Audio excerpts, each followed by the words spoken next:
नमस्कार, मैं हूं शिखा स्ट्रा। आप देख रहे स्टाडी न्यूज। लद्दाख में चीन की हिमाकत का करारा जवाब दे रहा भारत उसे कूटनीतिक, सामरिक और आर्थिक मोर्चे पर लगातार घेर रहा है। चीनी अफसर बैन के बाद ड्रैगन को सबक सिखाने के लिए भारत अब खुलकर कूटनीतिक मोर्चे पर एक्टिव हो चुका है। साउथ चाइना सी में चीन की कारस्तानी का जवाब देने के लिए अमेरिका पहले ही वहां अपना जंगी बेड़ा भेज चुका है, जबकि भारत भी हिंद महासागर में सतर्क हो चुका है। सूत्रों का कहना है कि क्वाड के जरिए नई दिल्ली अब ड्रैगन के पर कतरने की योजना बना रहा है। बता दें कि भारत और चीन के बीच पिछले कई महीने से LAC यानी वास्तविक नियंत्रण रेखा पर तनातनी जारी है।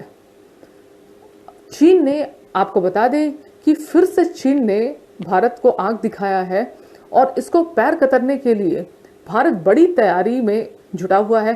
चीन में चल रहे तनाव, भारत और चीन में चल रहे तनाव के बीच अमेरिका के विदेश मंत्री माइक पोम्पियो और भारत के विदेश मंत्री S जयशंकर के बीच कल फोन पर बातचीत हुई। दोनों देशों के बीच कोरोना महामारी से लेकर क्वाड ग्रुप को लेकर चर्चा हुई।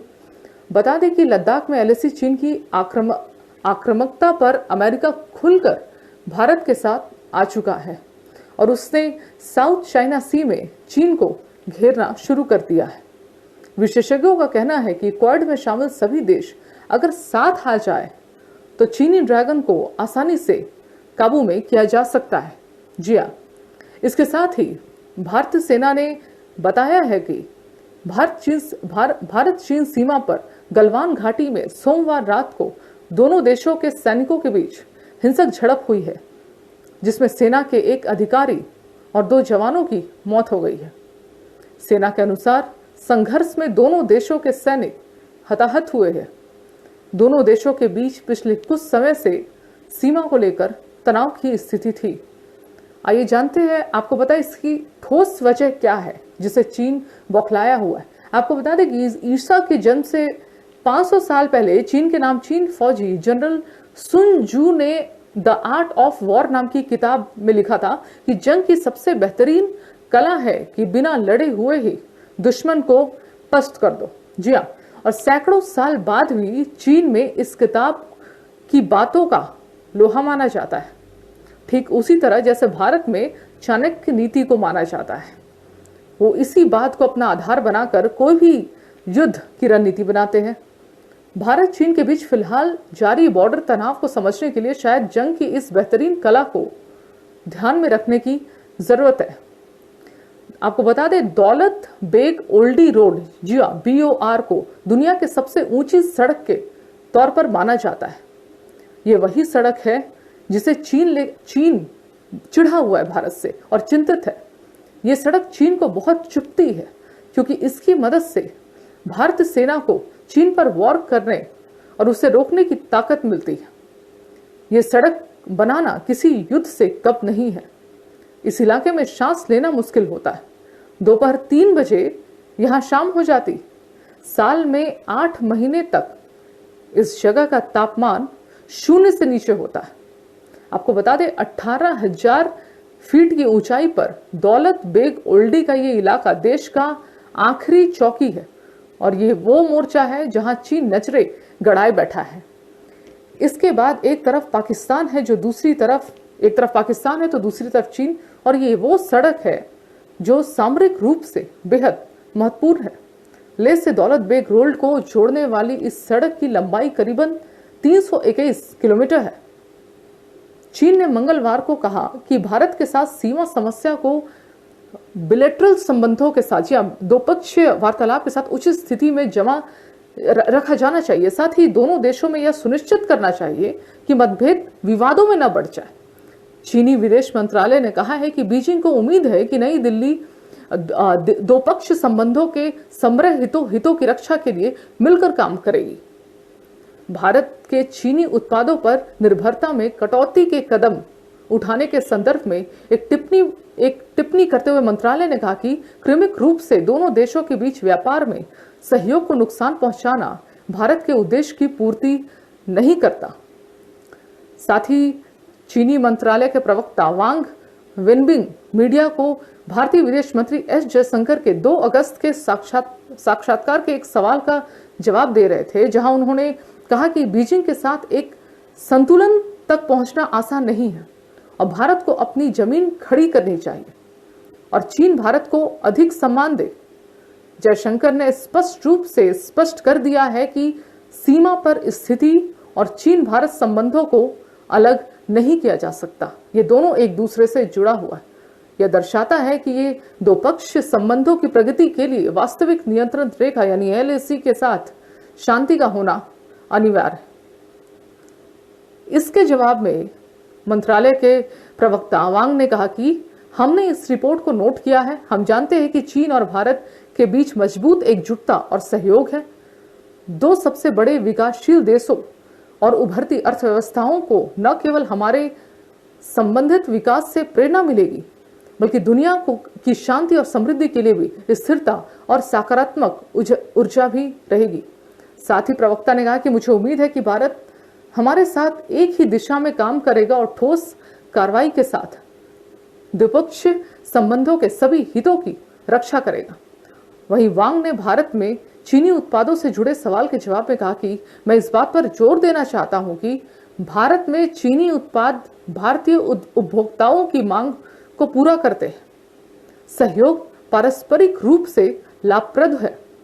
इस तरह के सहयोग को क्रमिक रूप से नुकसान पहुंचाना भारत के अपने हितों की सेवा नहीं है। आपको बता दें, इसी बीच संयुक्त राज्य अमेरिका में चीनी राजदूत ने भारत और चीन सीमा विवाद पर एक बयान दिया है। हाल में कल ही उन्होंने बयान दिया कि चीनी राजदूत ने कहा है कि भारत और चीन के बीच सीमा विवाद यानी इंडिया चाइना बॉर्डर डिस्प्यूट का मामला इस साल के जून महीने में बहुत ज्यादा बढ़ गया था। दोनों ही देशों की सेनाएं भारत के लद्दाख में आपस में टकरा गई थी। गलवान घाटी में हुए संघर्षों में भारत के 20 सैनिक मारे गए थे और संघर्ष में चीन के भी सैनिक की बड़ी संख्या मारे गए थे। राजदूत कुई तियानकाई ने कहा कि यह सीमा विवाद दोनों न्यूक्लियर ताकतों के बीच संबंधों पर हावी नहीं होना चाहिए। जी हाँ, इसके साथ ही राजदूत कुई तियानकाई ने यह बयान दिया।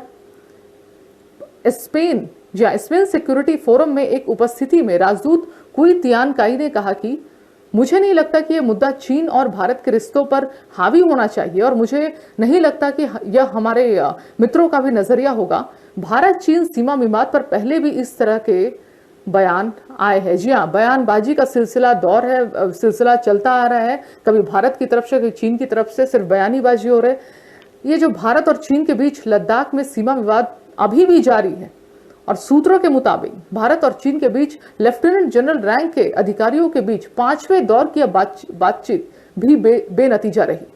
यह बैठक चीन के अनुरोध पर रविवार को मोल्डो में हुई थी, जो 10 घंटे तक चली थी। अब चीन ने उल्टा भारत से पैगोंग तसो से पीछे हटने को कहा है।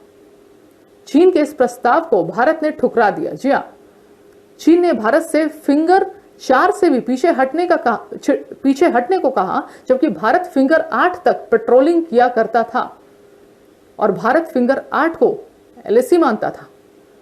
फिंगर 4 LAC के इस पार भारत के नियंत्रण वाला क्षेत्र रहा है, लेकिन कई महीने से चीनी सेना फिंगर 4 पर आ चुकी थी।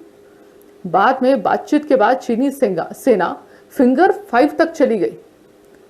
भारतीय सेना को अब भी चीनी सेना फिंगर 8 तक पेट्रोलिंग करने के लिए आगे नहीं बढ़ने दे रही है।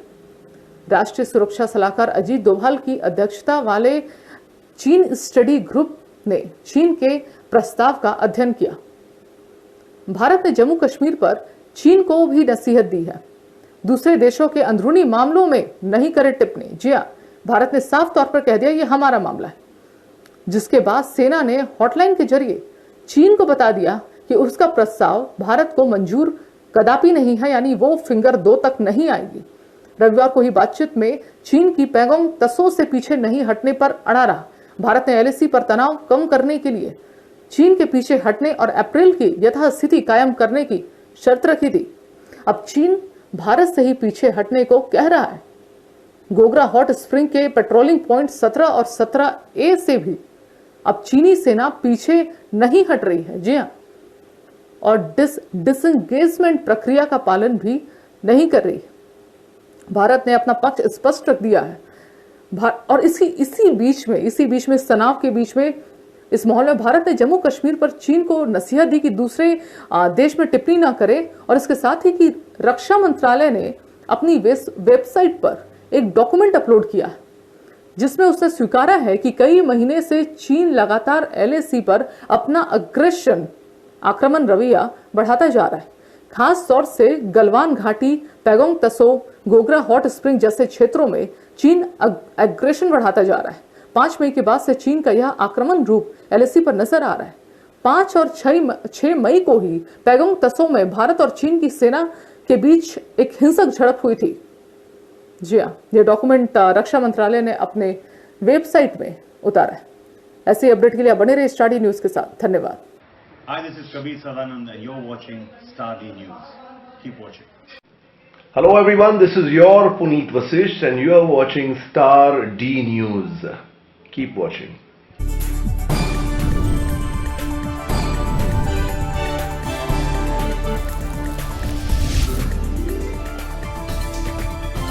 आप देख रहे हैं स्टार डी न्यूज, हर खबर का असर।